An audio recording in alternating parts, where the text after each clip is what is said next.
Tonight for Savory Sunday, we got one of my favorite snacks to eat a couple of hours before a long bike ride or a long run. We got granola. We're going to do that with whole rolled oats, walnuts, cranberries, dried blueberries. And watch out when you're buying these. Some of them have so much added sugars that you wouldn't dare want to put them into your body. But these ones, no added sugars. So always check the back on the nutrition label.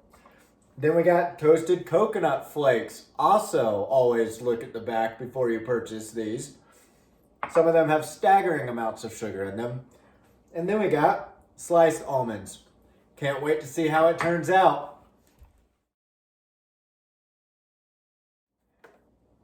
Now they say just add a teaspoon of cinnamon, but since I am a cinnamon fiend, I'm going to add a little bit more than that. I have a tablespoon here, and I'm going to actually up that from a teaspoon to a tablespoon, and then I'm going to mix it in, just see how that looks.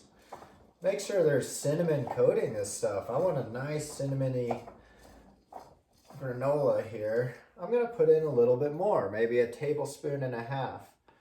Fun thing about cooking is you just kind of do what you like. Don't be afraid to jump out of that recipe and discover something new. Now here's a very optional part of this recipe. This is a cup that is a half cup of coconut oil and a half cup of maple syrup. Now you can make absolutely unsweetened granola. I use all of mine right before a workout, so I'm not really too concerned about a little bit of sugar. But if you're eating this as an evening snack, I would stay away from the sugar because those sugars just go in and they don't know what to do.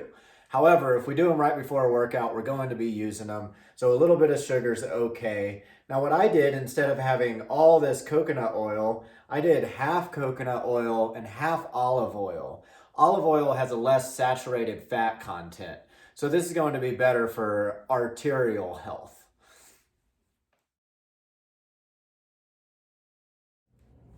All right, we got our granola mixed with the cinnamon, the oil, the oats, the nuts, and a little splash of vanilla and some maple syrup. And it looks absolutely wonderful. So what we're going to do now is we're going to add it to our baking tray that's covered in parchment paper.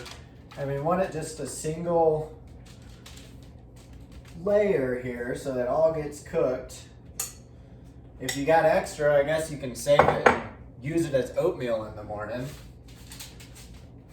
Then we're just going to spread it across our parchment paper like so.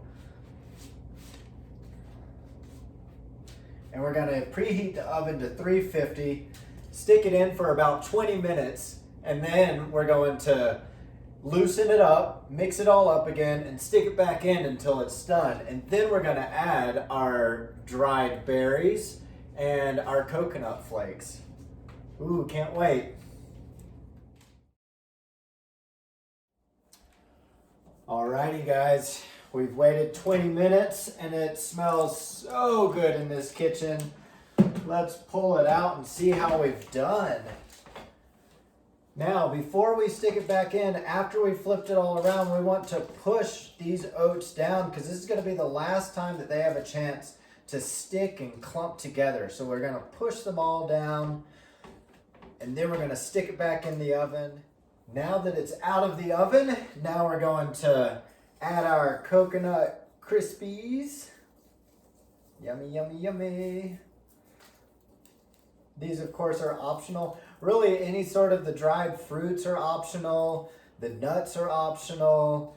The maple syrup, of course, or honey. The oil, you can always use olive oil instead of coconut oil. And you can also put lemon or orange zest into this just to add a different flavor. And then we're going to put our berries after.